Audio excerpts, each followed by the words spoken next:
नमस्कार. वैशालीच रेसिपीमध्ये आज आपण गवारीच्या शेंगाची चमचमीत भाजी बनवतोय.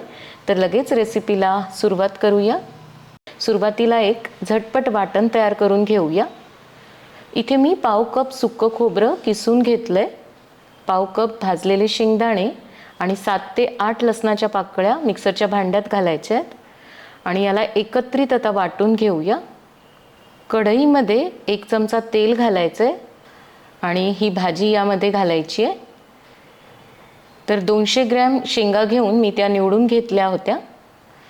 तेलावर या शेंगा आपल्याला परतून घ्यायच्या आहेत. तर साधारण 2 ते 3 मिनिट परतायचं आहे. गॅसची फ्लेम लो टू मीडियमच्या मध्ये ठेवायची. असं परतून घेतलं म्हणजे मग या शेंगाचा उग्रपणा थोडासा कमी होतो आणि ही भाजी पटकन शिजते आणि चवीलाही एकदम छान लागते. तर थोड्याच वेळात तुम्ही पाहू शकता शेंगाचा रंग बदललेला आहे. तर एवढंच आपल्याला परतायचं आहे. आता या काढून घेऊया. आता त्याच कढईमध्ये भाजी करण्यासाठी 2 ते 3 टेबलस्पून तेल घालायचं आहे. तेल तुम्ही तुमच्या गरजेनुसार घालू शकता. आता 1 चमचा मोहरी घालायची आणि मोहरीला छान तडतडू द्यायचं. मोहरी तडतडल्यानंतरच आपल्याला 1 चमचा जिरे घालायचे आहेत. आता अर्धा चमचा हळद घालूया.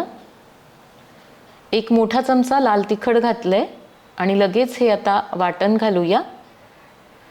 तिखट असं फोडणीत घातलं म्हणजे भाजीला रंग खूप सुरेख येतो. आता सगळं परतून घ्यायचंय म्हणजे हे जे खोबरं आहे ते पण भाजल्या जाईल. तर साधारण मंद गॅसवर 2 ते 3 मिनिट मी याला परतून घेतलंय. आता बाकीचे सुके मसाले घालायचे आहेत. 1 चमचा धणे जिरे पूड आणि 1 चमचा मी कांदा लसूण मसाला घातलाय. चवीनुसार मीठ घालायचं आणि अगदी थोडंसं पाणी हे मसाले जळू नयेत म्हणून घातलंय. गॅसची फ्लेम अगदी कमी ठेवायची आणि भराभर याला हलवून घ्यायचंय. मसाला इथे परतून झालेला आहे. कडेने याला तेल सुटायला सुरुवात झाली आहे. लगेच या तेलावर परतून घेतलेल्या शेंगा घालायच्या आहेत. एखादा मिनिट सगळं व्यवस्थित परतून घ्यायचं, चांगलं मिक्स करायचं आहे आणि नंतर गरम पाणी घालायचं. तर कुठल्याही भाज्यांसाठी नेहमी गरम पाण्याचाच वापर करायचा म्हणजे त्या पटकन शिजतात आणि चवीला पण छान लागतात.